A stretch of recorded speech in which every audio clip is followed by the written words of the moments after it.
안녕하세요.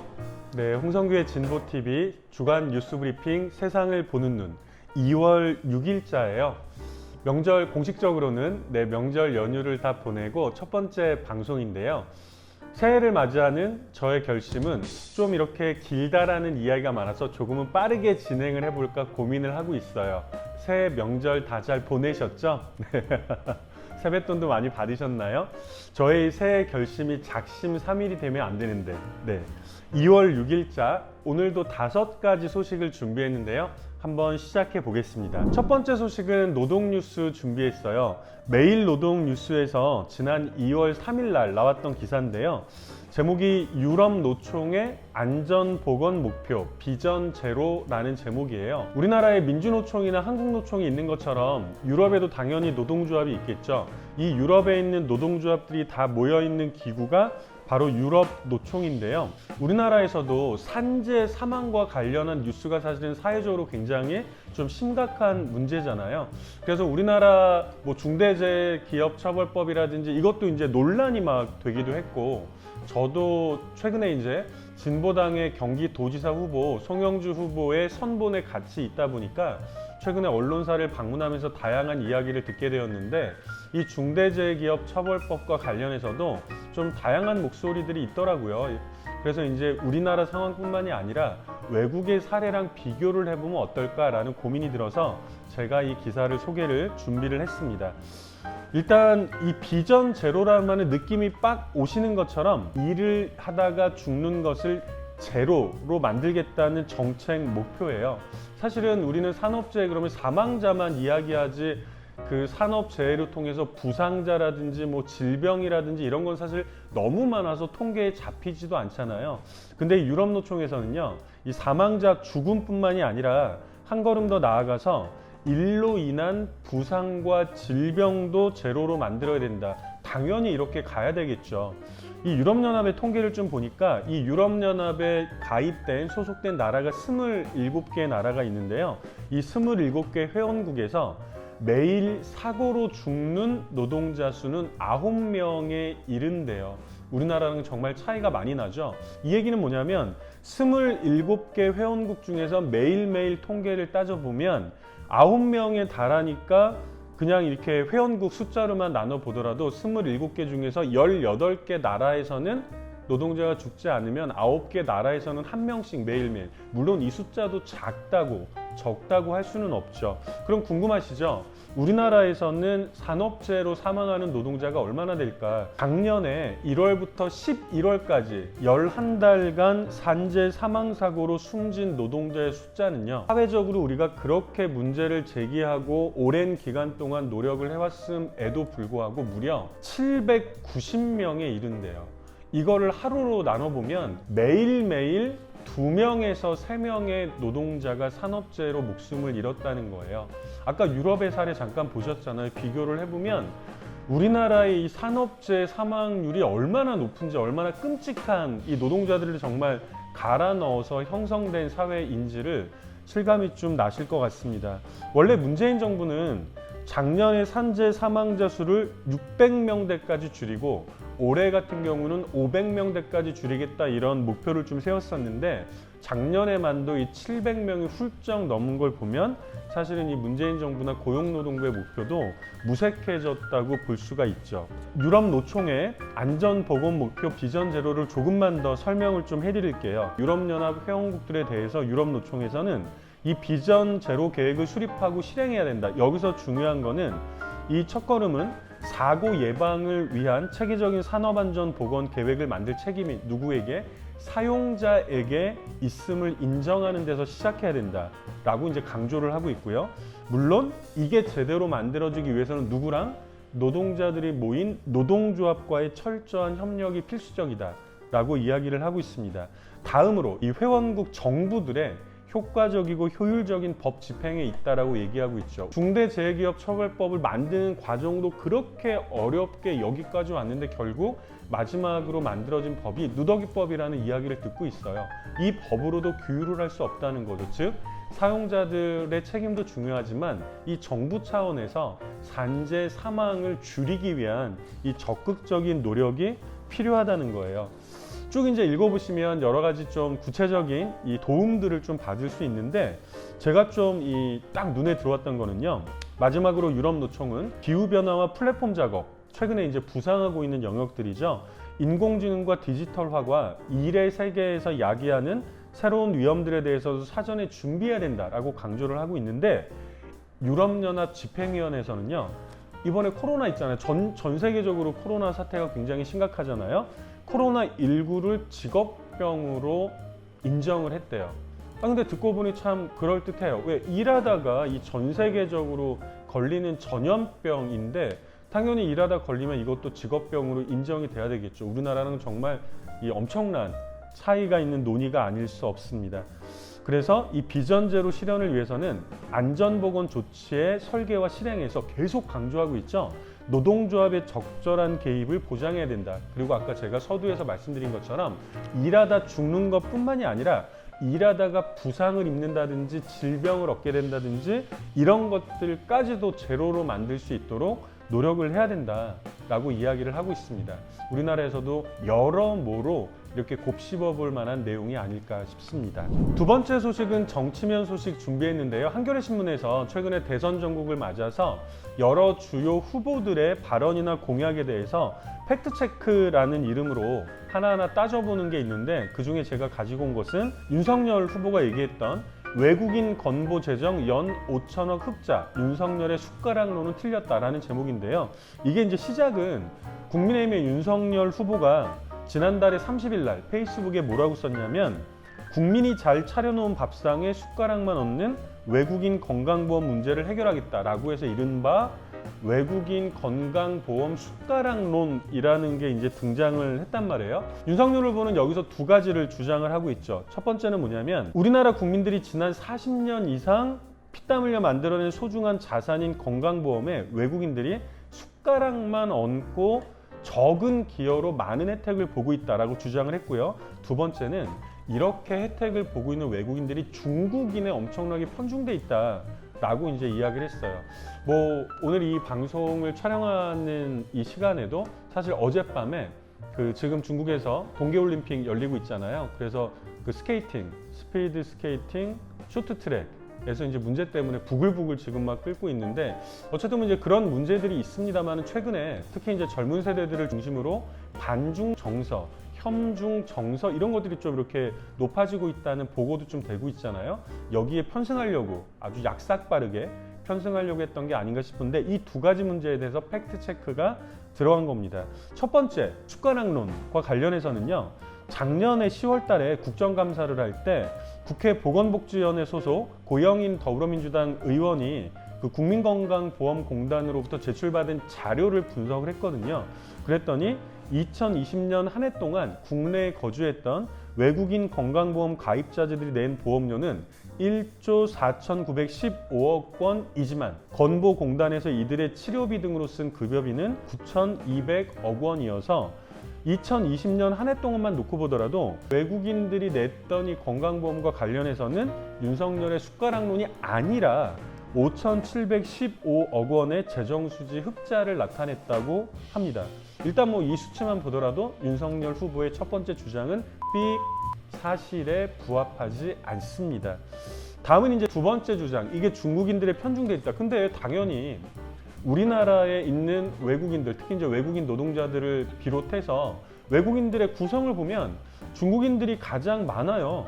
그래서 이제 2020년에 법무부 자료를 보면요, 한국에 거주하는 외국인 중에서 중국 동포나 중국인들을 다 포함하면 무려 44%, 그러니까 절반 정도가 중국인이라는 거예요. 당연히 그러면 이 건강보험에 가입된 외국인들 중에서도 중국인의 비율이 높을 수밖에 없죠. 근데 이것을 어떻게 문제라고 할 수 있느냐는 거죠. 특히 한국계 중국인들의 경우에는 50살 이상의 인구가 전체 50 이상 외국인 중에서 64.8%, 65% 정도에 이른다는 거죠. 즉 결론적으로 한국에 거주하는 중국인들의 숫자 자체가 많고 이들의 연령대 역시 높기 때문에 건강 문제가 많이 발생할 수밖에 없겠죠. 그래서 외국인 건강보험 급여 지급에 상위 10명의 중국인의 비중이 높은 건 자연스러운 일이라고 할 수 있습니다. 이 기사를 읽어보시면 이 외에도 다른 여러 가지 이 팩트 사실과 관련한 문제들이 있으니까 꼭 꼼꼼히 훑어보시고요. 사실은 윤석열 국민의힘 후보의 이번 이 발언에서 더 심각한 건 뭐냐면 혐중, 반중, 혐오 표현을 오히려 이런 표현을 줄일 책임이 있는 사회적으로 이 혐오라든지 혐오 표현들을 줄여나가야 될 아주 막대한 책임이 있는 정치인이 그것도 유력, 정당의 유력 대통령 후보가 오히려 이런 혐오 표현이나 혐오 감정들을 부추기고 있다는 거죠. 이건 사실은 범죄가 아닐 수 없습니다. 윤석열 후보 사실에 부합하지 않은 이야기들을 가지고 이런 범죄와도 같은 일들을 앞장서서 이렇게 하면 안 되겠죠. 예, 대통령 후보의 자격이 없다고 저는 생각합니다. 쌀 20만 톤 격리 조치에도 농민이 동요하는 까닭은 이라는 거예요. 사실 뭐 이 방송을 듣고 계신 분들 중에서는 직접 농사를 짓고 계신 분은 사실은 저는 많지는 않을 것 같은데 그러다 보니까 쌀 20만 톤 격리 조치 이것도 약간 생소하죠. 지난해 쌀 생산량이 27만 톤이 초과 생산이 됐대요. 이렇게 되면 쌀값이 당연히 더 떨어질 거 아니에요. 뭐 농민들은 어떻게 할 수가 없는 거죠. 이럴 때 정부가 하는 조치가 이 초과, 분과 관련해서 시장에서 격리를 하는 조치를 취하는데요. 이게 바로 쌀의 격리 조치라는 거예요. 그래서 작년에 12월 달에 정부가 20만 톤을 시장에서 격리하겠다 이렇게 발표를 했거든요. 뭐 이 발표는 나쁘다고 할 수는 없죠. 이 격리를 하면서 가격을 제시를 해줘야 되는데 정부에서 가격을 제시하지 않고 최저가 입찰 방식 이렇게 이제 이야기를 해놓으니까 아니 그러면 정부가 도대체 얼마의 쌀을 사드리겠다는 거야. 이거 자체가 오히려 이제 쌀값을 하락시키고 있는 이유가 되고 있다는 거죠. 뭐 우리나라에서 쌀이 가장 많이 생산되는 곳은 전남 지역이겠죠. 그래서 이 기사가 나왔던 것은 농민단체 7곳으로 꾸려진 광주 전남 농민단체 협의회에서 지난 4일 날 전남 무안에 있는 더불어민주당 전남도당 앞에서 기자회견을 열었던 겁니다. 쌀의 시장 격리를 시행하면서 최저가 입찰로 매입을 한다고 해서 오히려 쌀값 폭락을 부추긴다 라고 하는 거죠. 이 대한민국의 지금 대선이 한 달 앞으로 다가왔잖아요. 식량 안보, 식량 주권 이런 이야기도 있는데 이 농업 정책과 식량 문제가 대선 후보들 사이에서도 그리고 이제 주요한 정책적인 검토와 논의가 되고 있지 않다는 것이 굉장히 심각한 문제가 아닐 수 없습니다. 사실은 뭐 기후위기 얘기도 하고 뭐 이런저런 얘기를 하고 있습니다만 오히려 이 농업 문제, 기후위기 문제, 한반도의 평화 문제, 통일 문제 이런 것들이 사실은 대선에서 실종이 되고 있죠. 우리가 좀 더 날카롭게 눈을 똑바로 뜨고 지켜봐야 될 것 같습니다. 작년 12월 23일 날 헌법재판소에서 굉장히 우려스러운 판결이 나왔거든요. 19세 미만의 미성년자가 성폭력 피해자인 경우에는 피해자의 진술이 촬영된 녹화 영상을 증거로 채택할 수 있다라고 하는 게 성폭력 처벌법에 있었어요. 법정에 내가 성폭력 피해를 입은 청소년, 미성년자인데 법정에 계속 불려나와서 가해자를 보면서 증언을 해야 되는 거예요. 그래서 이건 2차 가해가 또 발생할 수 있죠. 왜냐하면 법정에서는 피고인이 직접 반대신문을 할 수도 있거든요. 이 자체가 2차 가해가 당연히 되겠죠. 특히나 친족 간의 관계라든지 가족 간의 관계에서는 또 심각한 2차 가해로 이어질 수 있기 때문에 당연히 이 피해 청소년 미성년자의 그 증거 영상 자체를 영상으로 제출할 수 있다 이런 게 있었거든요. 지금까지 이제 이 성폭력 사건들을 보면 일반적으로 가해자는 수사 단계에서부터 공판 단계에 이르기까지 자신의 무죄를 증명하기 위해서 2차 가해성 발언을 스스럼없이 해왔고요.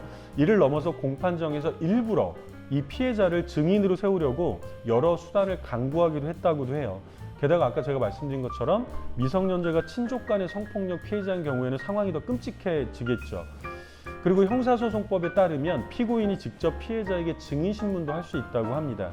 피해자는 피고인의 목소리를 온전히 들어야 되는 거죠. 목소리를 듣는 순간 피해자의 기분이나 이 감정 상태가 어떻게 되겠어요. 근데 문제는 이 규정이 지난 12월 23일 날 헌법재판소에서 위헌 판정을 받은 거예요. 이 얘기는 뭐예요? 피해자가 법정에 서서 증언을 해야 된다는 거죠. 그래서 수많은 시민사단체들, 민변 뭐 이런 곳에서도 굉장히 격렬하게 항의를 했단 말입니다. 이 헌재의 위헌 결정 이후에 수많은 토론회들과 공청회들이 열렸는데 이 대안을 논의하는 자리에서 빠짐없이 언급되는 모델이 바로 바른하우스 모델인데요. 바른하우스는 스웨덴 말로 바르나는 아동, 유아 이런 뜻이고요. 후스는 집이라는 뜻이에요. 바른하우스 이임은 어떻게 되어 있어요? 아동의 집, 유아의 집 이런 뜻이죠. 그래서 바른하우스 모델은 성적 또는 신체적 학대 피해를 입은 아동에게 필요한 사법이나 복지나 보건 등의 모든 서비스를 아동 친화적인 환경을 갖춘 하나의 장소, 집, 곧 바른하우스에서 제공하는 것을 가리킵니다. 이 아동이나 청소년 피해자들이 여기저기 불려다니면서 매번 낯선 환경에서 피해를 반복해서 회상, 진술하는 상황을 만들지 않기 위해서 도입된 모델이라고 하는데요. 북유럽 국가들에서는 스웨덴뿐만이 아니라 아이슬란드나 노르웨이 이런 곳에서도 이제 이 모델을 시행을 하고 있습니다. 이 바른하우스에는 전문 조사관이 있고요. 피해자는 바른하우스 안에 있는 방에서 조사를 받습니다. 또 경찰이나 검사나 판사나 변호인 그리고 피해 아동 대리인 등은 다른 방에서 이를 관찰하는 한편 조사를 영상으로 녹화해서 법적인 절차에서 증거로 사용할 수 있다고 하네요. 조사를 마친 뒤에는 피해 아동에게 건강검진과 가족상담 치료 서비스 등을 제공을 한다고 합니다. 이 헌재 판결 자체 이게 위헌 판결을 받았기 때문에 다시 이거를 뒤집는 것은 쉽지 않을 수 있어요. 그러나 이제 법정에서 판사의 재량이라든지 검사의 재량인지 등등 여러 가지 권한들을 통해서 당연히 피해 아동이 2차 가해의 장으로 이렇게 휩쓸려 들어오지 않도록 하는 것이 정말 중요하겠고요. 우리나라도 이 북유럽의 경우처럼 바른하우스 같은 사례를 적극적으로 도입해야 되지 않을까 싶습니다. 우크라이나와 한국은 얼마나 다른가라는 제목인데요. 최근에 우크라이나 사태와 관련해서 이 외신 뉴스에서 많이 나오고 있잖아요. 러시아에서 우크라이나를 침공할 거냐, 미국과 러시아의 어떤 갈등 양상들 이런 것도 많이 나오고 있는데 제가 이 기사를 가지고 온 이유는 뭐냐면 이 우크라이나 사태를 설명을 드리려고 하는 건 아니고 혹시 그 외신 뉴스를 보시면서 우리와는 지구 반대편에 있는 유럽의 러시아의 이 변방에 있는 어떤 나라에서 벌어지고 있는 일인가 보다 라고 하고 넘어가셨다면 저는 거기에 경종을 울리기 위해서 이 칼럼을 가지고 나왔습니다. 그러나 역시 지정학적으로 취약한 한국으로선 눈여겨볼 지점들이 있다. 여기서 가장 중요한 건 우선 강대국들 간의 노골적인 국제정치 방식이 다시 작동했다는 것이다. 즉 우크라이나가 가운데 있지만 미국과 러시아라는 강대국들이 정작 우크라이나 국민들의 안전과 행복, 평화에는 전혀 관심도 없으면서 이 개입들을 자신들의 어떤 이익을 위해서 개입들을 하고 있다는 거죠. 이 우크라이나 사태에서는 묘한 양상도 있대요. 뭐냐면요. 이 조 바이든 미국 대통령을 비롯해서 영국도 마찬가지고요. 러시아가 당장이라도 쳐들어올 것처럼 위기의식을 한껏 고취를 시키고 있는데 거꾸로 우크라이나 정부는 미국이 필요 이상으로 사이렌을 울린 다음에 자제를 요구를 하고 있어요. 그리고 얼마 전에 이 보리스 존슨 영국 총리도 지난 1일이래요. 우크라이나를 방문한 자리에서 좀 이렇게 과격한 발언들을 쏟아냈던 것 같아요. 우크라이나 정부는 좀 침착하자는데 이 돕겠다는 나라들이 강경 드라이브를 거꾸로 주도를 하니까 우크라이나는 체스판의 졸이라는 이런 평가나 표현들도 나오고 있는 것 같습니다. 미국이나 이런 강대국들의 주 목적이 약소국에 대한 보호보다는 러시아가 이제 힘을 가지면서 국제무대에서 더 이렇게 커지는 것을 견제하려고 하는 데 있고 우크라이나가 원하지 않는 방향으로 사태를 몰고 갈 수도 있다는 거예요. 우리나라 같은 경우는 어떻습니까? 우리나라야말로 사실은 바로 옆에, 그러니까 분단 국가로서 이 휴전선을 사이에 두고 남북 간의 갈등이 있는 조건에서 그 바로 옆으로는 중국이라는 또 강대국이 있죠. 그리고 미국이라는 강대국으로도 굉장히 예속적인 상황에 놓여 있습니다.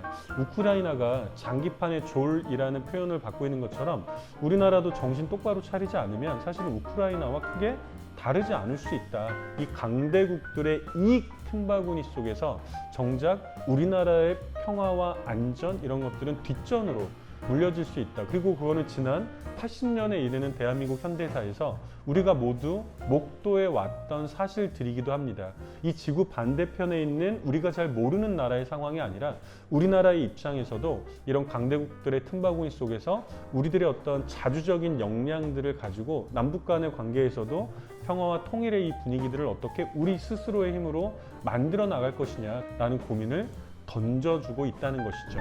이상 오늘 그 설 연휴 마치고 첫 번째 주간 뉴스 브리핑 5가지 소식으로 전해드렸는데요. 약속해 드렸던 것처럼 조금 빠르면서 약간 짧아지지 않았나요? 네. 작심삼일이 되지 않도록 열심히 더 준비해 보도록 하겠습니다. 이제 뭐 그 검은 호랑이의 해는 이 설이 지나야 본격적으로 오는 거잖아요. 검은 호랑이의 해가 활짝 열렸습니다. 모든 분들 건강하시고 올 한해 뜻하시는 바 모두 이루기를 바라겠습니다. 고맙습니다.